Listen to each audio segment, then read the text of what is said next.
ఎలే అనగా ఏంటండి? ఎడ్ల యొక్కయు మేకల యొక్కయు రక్తము 10వ అధ్యాయం 4వ వచనం.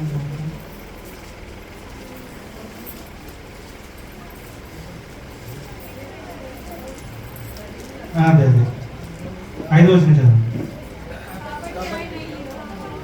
కాబట్టి ఆయన ఈ లోకమందు ప్రవేశించినప్పుడు ఇలాగ చెప్పుచున్నాడు, బలింగాన్ని అర్పణగా కోరలేదు కానీ నాకు ఒక శరీరమును అమర్చితివి, పూర్ణ హోమములను పాప పరిహారార్థ బలులను మీకు ఇష్టమైన చాలండి. ఏంటంటే నాకు ఒక శరీరం ఆ శరీరం ధరించుకొని ఆయన ఈ భూమి మీదకి వచ్చాడండి. ఈ భూమి మీదకి వచ్చి సర్వ అందరి పాపాలని ఆయన భుజం మీద మోసుకొని తీసుకెళ్ళాడు. ప్రయాసపడి భారం మోచిన సమర్థమైన వాళ్ళారా నా యొద్దకు రండి.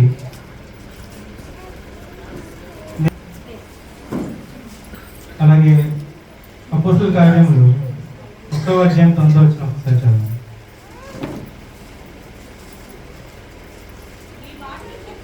ఈ మాటలు చెప్పి వారు చూచుండగా ఆయన ఆరోహణమాయను. అప్పుడు వారి కన్నులకు కనబడకుండా ఒక మేఘం ఆయన కొనిపోయాను. ఆయన ఏమేంటంటే శరీరధారి వచ్చాడు, రక్షకుడు జనములలో ప్రకటించబడ్డాడు, లోకమంతా నమ్మబడింది, ఆరోహణుడే తేజమయ్యాడు.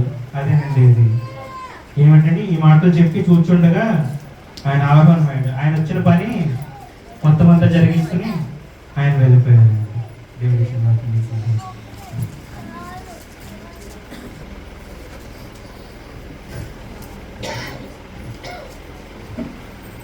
కుమారుని నుండి మనకి విమోచనము అనగా పాపక్షమాపణ కలిగించింది.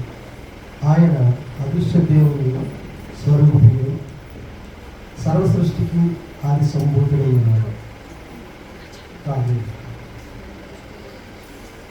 మహిమగల దేవ, కృతజ్ఞతలు మా రక్షకుడైన యేసుక్రీస్తు దేవ, మీ ఘనమైన నామమున మీ కొద్ది నిమిషాలను వాక్యాన్ని ధ్యానించినప్పుడు మా హృదయాలు తెరవని, మా అజ్ఞానాలను తొలగించండి.